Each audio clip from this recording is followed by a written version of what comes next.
Interbank में dollar की कीमत में 59 पैसे कमी आई है। इंटरबैंक में डॉलर 197 रुपए 87 पैसे पर बंद हुआ है। इंटरबैंक में डॉलर बुलंद तरीन सतह के बाद 4 रुपए 14 पैसे सस्ता हो चुका है। ओपन मार्केट में डॉलर की कीमत में 30 पैसे कमी आई है। इसी बारे में मजीद तफसीलात जान लेते हैं। तारिक कौरी हमारे साथ मौजूद है। तारिक, अब डॉलर कंट्रोल में आ रहा है लेकिन अभी भी कीमत बहुत ज़्यादा है इसकी।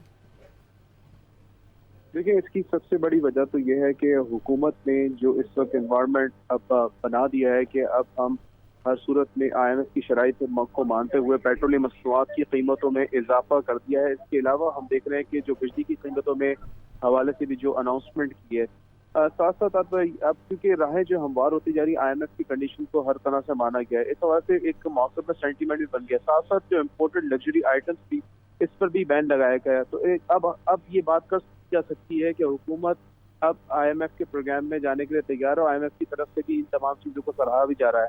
और आइंदा बजट के हवाले से मिस्टर इस्माइल साहब ने जिस तरह से कहा कि अब नए टैक्सेस भी लगाए जाएंगे, तो नए टैक्सेस लगाए जाने का भी इम्कान है। तो तमाम बातें वो हैं जिसकी वजह से हम IMF की तमाम कंडीशन को पूरा करें, जिसके बाद जो है IMF की जानिब से अगर हमें $1 बिलियन की अगर ट्रांच की मंजूरी हो जाती है, तो उसके बाद जितने दीगर मालियाती इदारे हैं, जिसमें एशियन डेवलपमेंट बैंक है, वर्ल्ड बैंक है, और इसके साथ साथ जो फ्रेंडली कंट्रीज में सऊदी अरब है, यूएई है, चाइना की जानिब से भी हमें, क्योंकि कहा जा रहा था जब तक हम IMF प्रोग्राम में नहीं आएंगे, जब तक जो है वो दीगर कंट्रीज भी जो है वो हमें कर्ज नहीं देगी। तो ये तमाम सेंटीमेंट जो बने, इसी की वजह से हम देख रहे हैं कि आप मार्केट में रुपया जो है वो स्ट्रांग होता जा रहा है, जबकि डॉलर की कीमत में कमी का रुझान जारी है। बहुत शुक्रिया तारिक, आपने अपडेट किया।